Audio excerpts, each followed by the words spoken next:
Hello, students, and welcome to the week 4 video. This week is going to be a little more content driven. We're going to talk about the week 4 outline that you will be creating and submitting by Thursday of week 4. And then that will get feedback from me. And as soon as I give you your feedback, then you can take that and go ahead and finish up the essay that will be due on Sunday. And I want to spend the majority of our time today talking about that outline because it's the single assignment that is most frequently messed up in this class. And so I'm hoping that by doing this video, it will help to alleviate some of those problems that students have, some of those misunderstandings. So I am going to go ahead and share my screen and we'll take a look at Blackboard together. Okay. So I am in the course content folder. So let's go down to week 4. I just now added some new materials. So you may not have seen these if you've already gone into this folder and looked to see what's available. There's a lot in here because this is your first, what I'll call major assignment. It's not a huge writing assignment. It's 5 paragraphs. So it's meant to be fairly easy, not anything that should be stress inducing. Remember that you have the Writing Center available. You have Grammarly Premium that you can download for free if you haven't already. And that can provide a ton of feedback as well, surprisingly. If you haven't downloaded it, I recommend that you do. And maybe just find an old essay that you've written and you can copy and paste it, or you can upload it to Grammarly. And it'll give you a surprising amount of feedback. So that's a wonderful resource if you're not able to get a Writing Center appointment. Okay, so I'm actually going to scroll back up for a second. Okay, we've got some introductory material. There's the assignment for the outline explained here, but I'm going to show you something more helpful than that in a moment. There's the rubric for the essay, and this is what I use to grade it. So it's really important that you're familiar with that. And then we come to some resources, and this is really where I want to concentrate our time right now. So I'm only going to show you 2 of these and let you explore the others on your own. The first is a document called How to Outline a 5-Paragraph Essay. I believe that I have linked this from an announcement. It may not appear until next week sometime or during week 4. I'm recording this on Friday of week 3. So that may not make as much sense depending on when you're watching this. But this has some information about outlining and has a sample outline, or I guess more of a template, but it's not so user-friendly because it's PDF. You can't type over it. So I've created something else here that will help you a little bit more. And then we've got a handout about thesis statements. I'll talk about that as I talk about the next document that I posted. All right, and then we have the template to type over. So I'm going to click on this and show you what it looks like.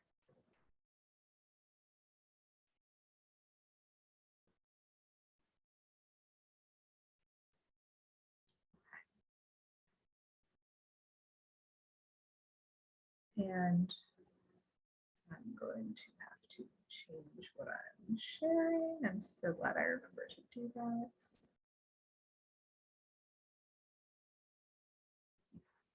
So hopefully you're seeing the Word document with the outline. Now, if you haven't downloaded Word onto your computer yet, you're not going to be able to open this in a way that you can type over it. So it's really important, if you haven't already, if you're unsure what to do, call the help desk, tell them you need help downloading Microsoft Office onto your computer. But hopefully you've done that and you're able to open this and just type right over it. So I've done the framework for you. You're just going to come in here and, okay, I'm thinking about my essay.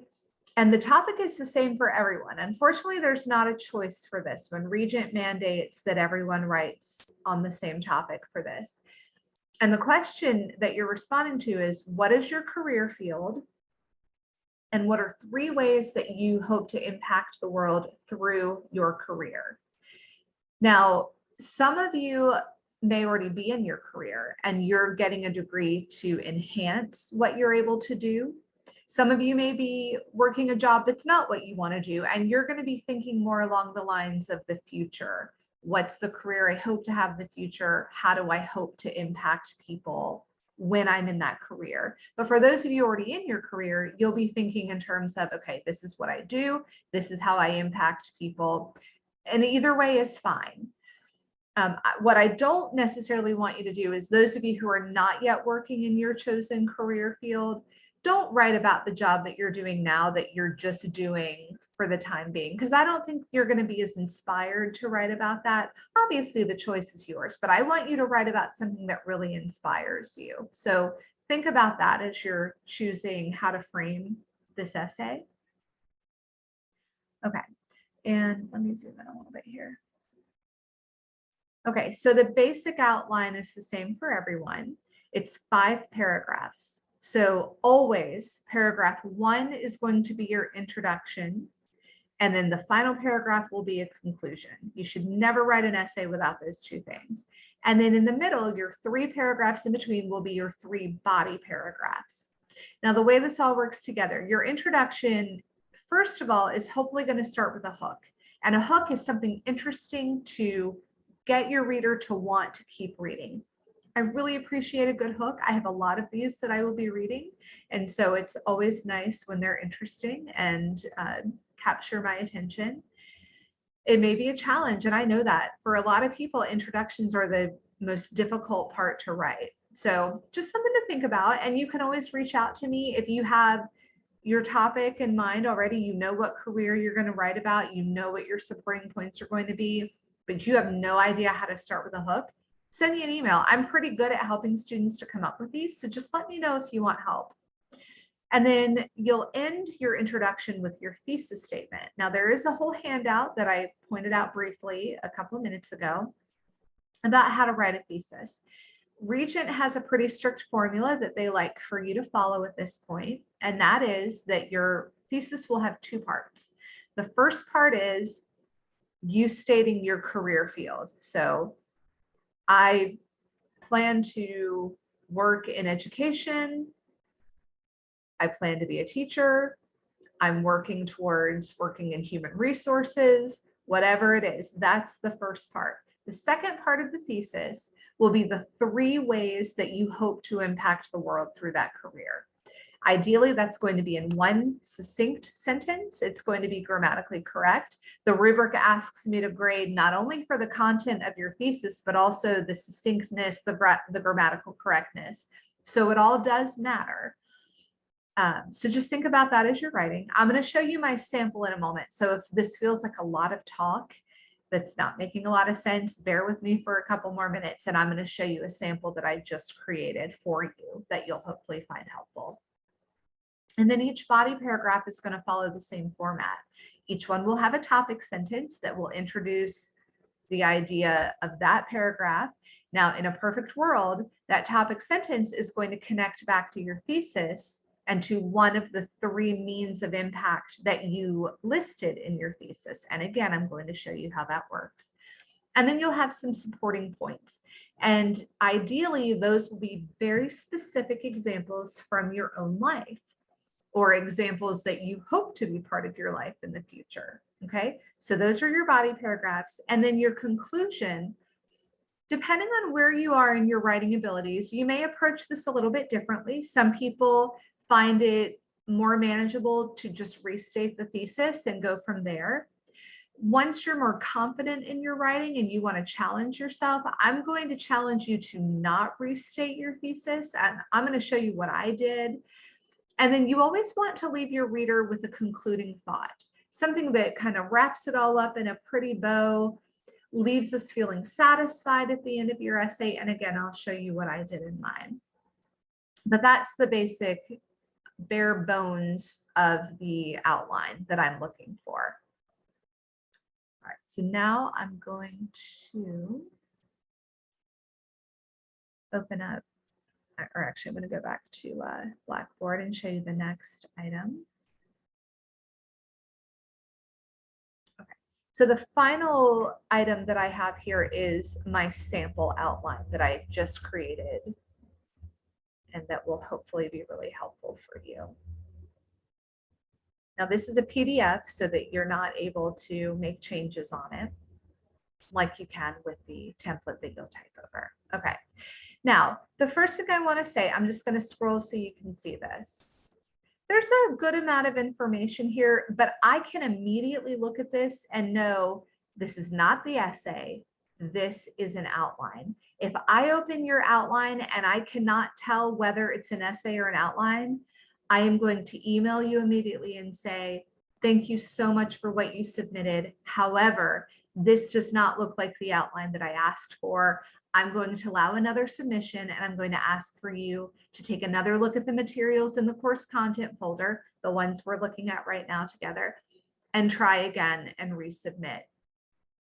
If that happens on Friday, I'm going to ask you to resubmit, but I'm also going to tell you that at this point, I'm just going to give you feedback on your essay when that is submitted, because there's no time at that point. The reason why the outline is due Thursday is so that I have time to provide feedback before the essay is due. So it's really important that we get this right by Thursday, okay? And that's just for your benefit. All right, so let's walk through and I'll show you what I've done here, and hopefully it'll start to make more sense if it doesn't already. So here's my hook in my introduction. When I was 9, I saw a video of a 4th grade teacher hatching ducks in her classroom. I knew from that moment that I would choose teaching as a career. While I never ended up in an elementary position, I have found fulfillment working with teenagers and adults. Now, your hook doesn't have to be complete sentences. It doesn't necessarily have to be fleshed out. It could just be the idea. I could have just said here, share anecdote about video of 4th grade teacher. And then I can flesh that out when I write the essay. That's perfectly fine.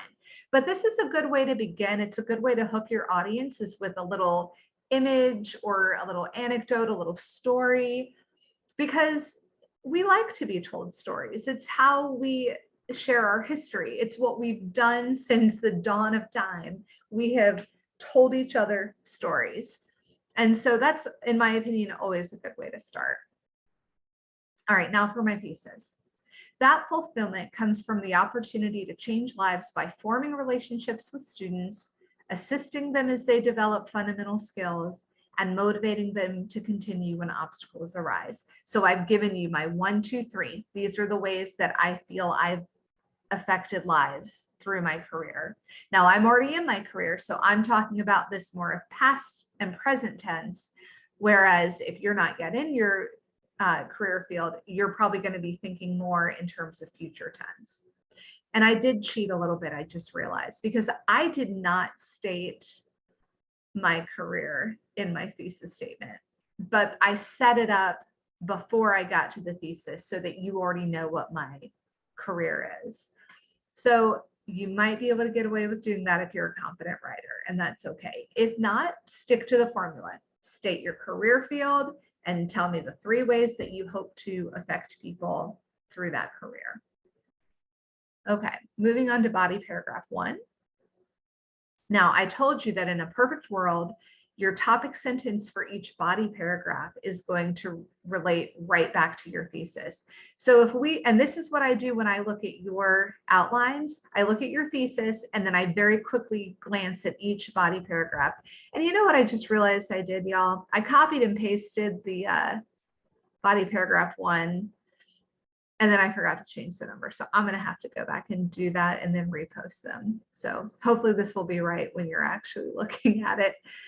Oh, my addled brain is still not 100%. All right.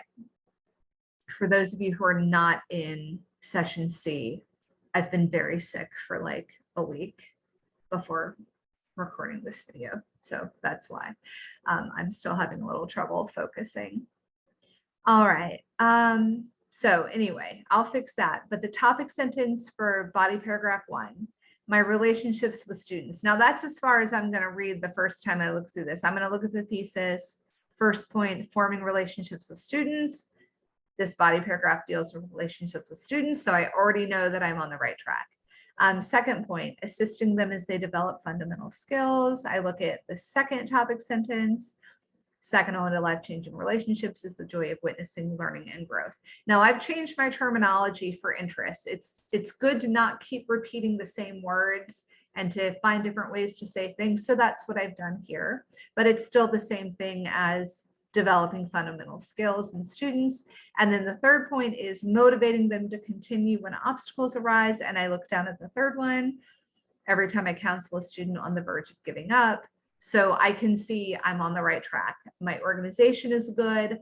I am delivering on what I promised in that thesis statement. So now let's look a little more closely at each body paragraph.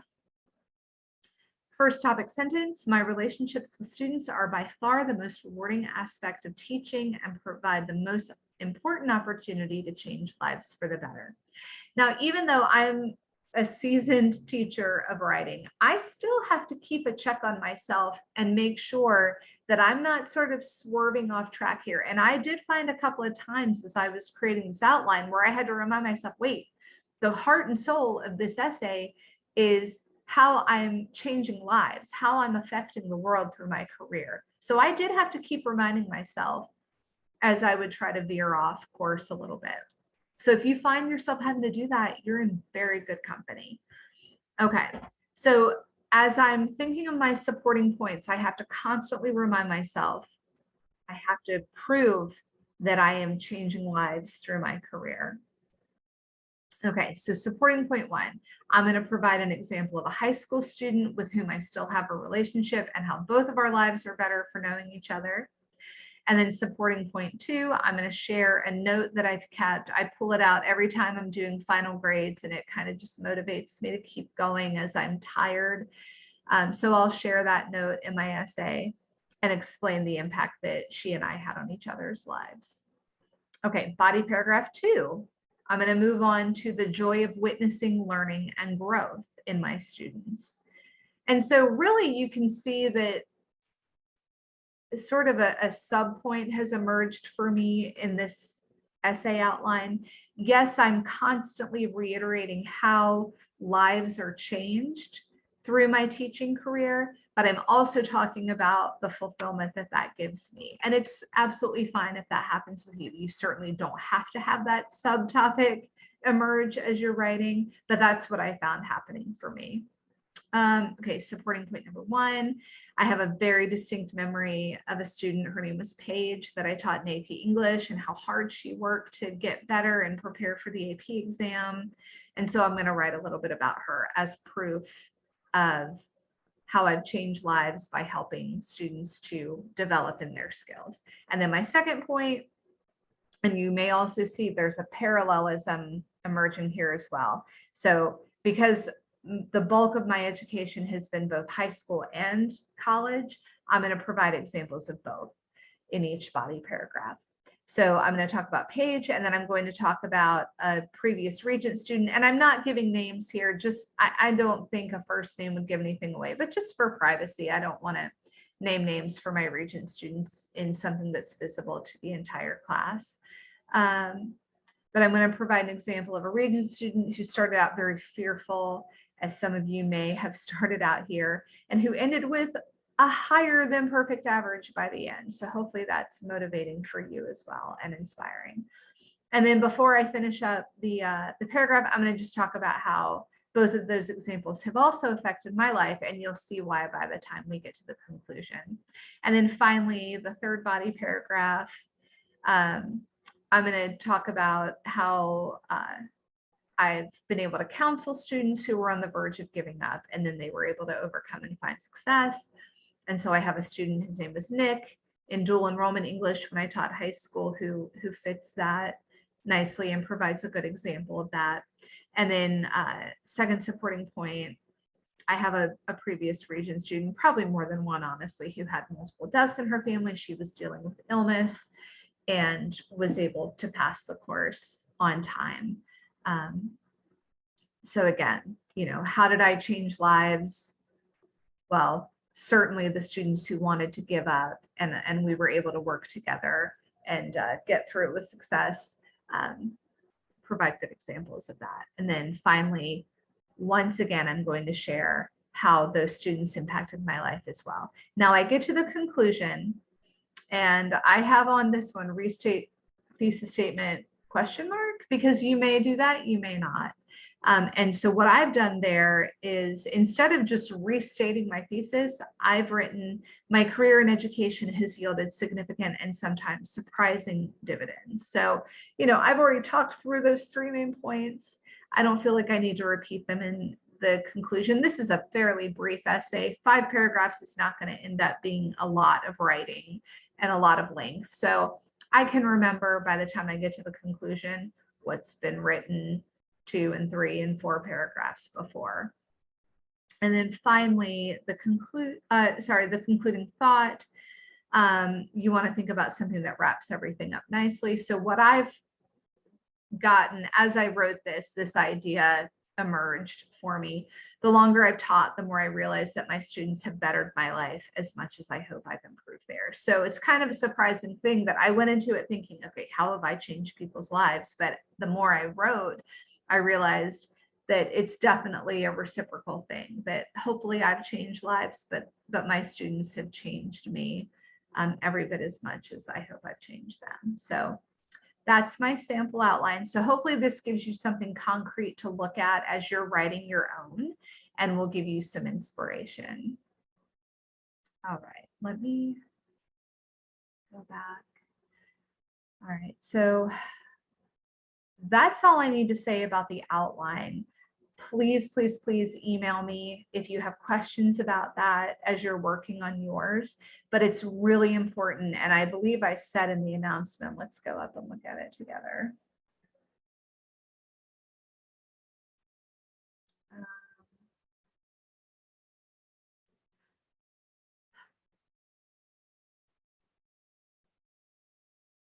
Yeah, it's just really important, as I say in this announcement, some tips as we look ahead to week 4. I'm not going to grade outlines that are not outlines, because that's not the assignment. So if you submit what's more like an essay where the outline is supposed to go, I'm not going to grade it. And that's because you have 2 distinct assignments here. It's really important that you do both of them to the best of your ability. Outlines are not meant to be some extraneous assignment where you're just checking a box. It's meant to set you up for success on the essay.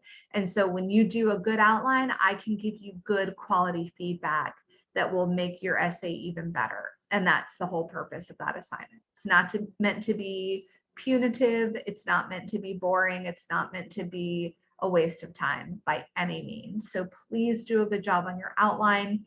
Look at those resources that I've provided.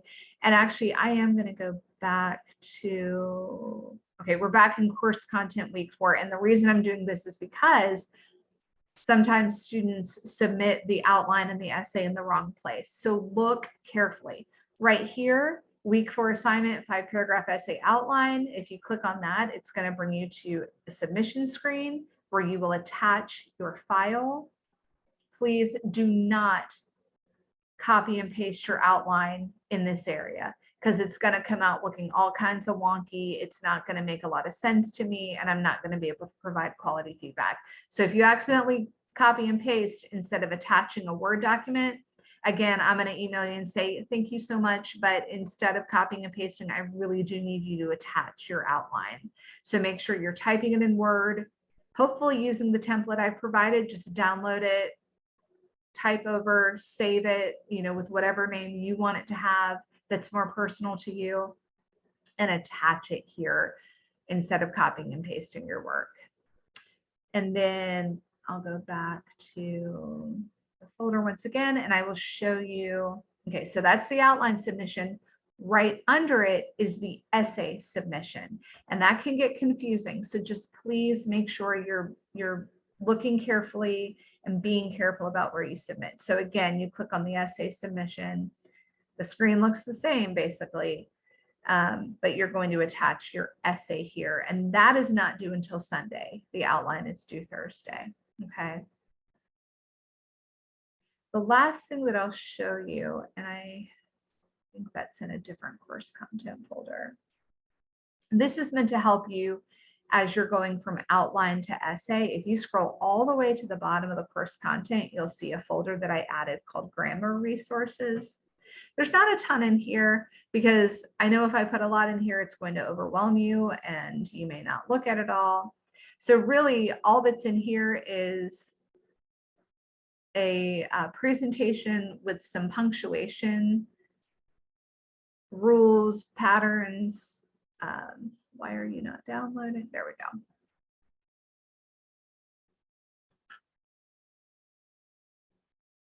My laptop's really slow today. I apologize. Oh, there we go. Okay. And this is adapted from a friend of mine from when I was teaching high school, but it has some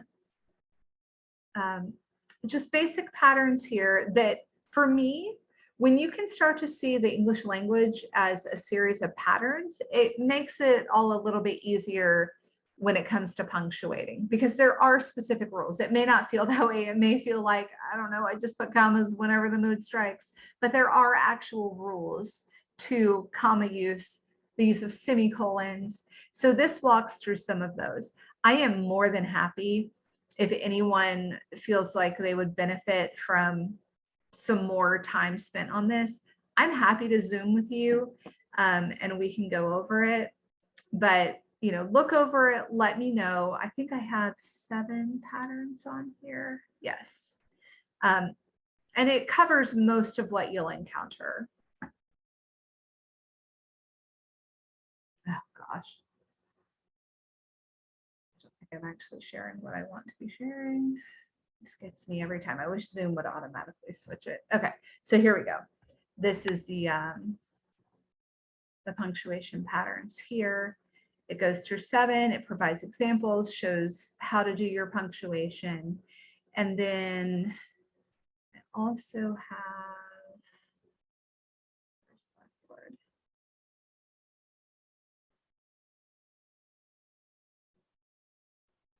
Punctuation patterns in practice. I think this is a presentation.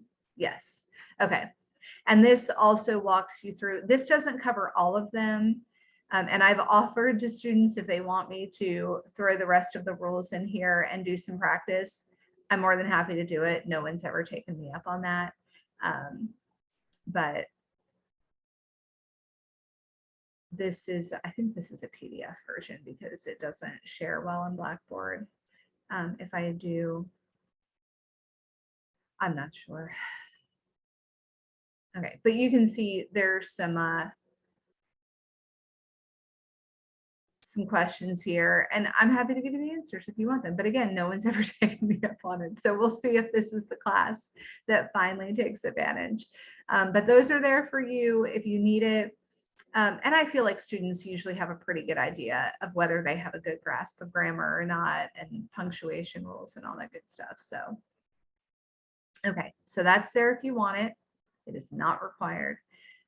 But, you know, part of being a student is acquiring new skills. And in this class, one of the skills that I hope you'll start to acquire is some better grammar, some better punctuation, if that's something that you struggle with. I don't have the time. If you've read the document that's linked, it's some notes about the first discussion forum and how I graded it and how to improve. But you'll see I said in there, I don't have time to correct grammatical errors on the discussions because there are just so many of them, but I do take more time when I grade your essays, obviously, to point out those errors. And so, you know, between that and these resources, hopefully you'll find some ways to make some improvements if that's something that you need to do. Okay, so I'm just going to reiterate one more time. When you submit the outline and the essay, it's really important that you submit a Word document and attach it. This is different from the discussion. On those, if you attach a file, I'm going to email you and say, hey, I need you to copy and paste so that we don't have to open multiple windows and we can just see your writing, the responses, you know, it's all right there. So we don't have to open additional windows or tabs. But with the outline and the essay. And then in week 6, you're going to have another writing assignment. It's a research paragraph. It's really important that you attach Word documents because it allows me to do more with the feedback and to give you more specific feedback. And I think better quality feedback, which hopefully will help you to become a better writer if you're looking at my feedback. So if you have any questions about that, let me know. But that's an important distinction between the discussion assignments and the writing assignments, like what you have to do this week. I'm here if you need me, and I hope you all have a wonderful weekend. It is January 28th, 2022 as of the recording of this video, and in Virginia Beach, we're expecting more snow, so I'm pretty excited about that. Some people are not, but I love snow.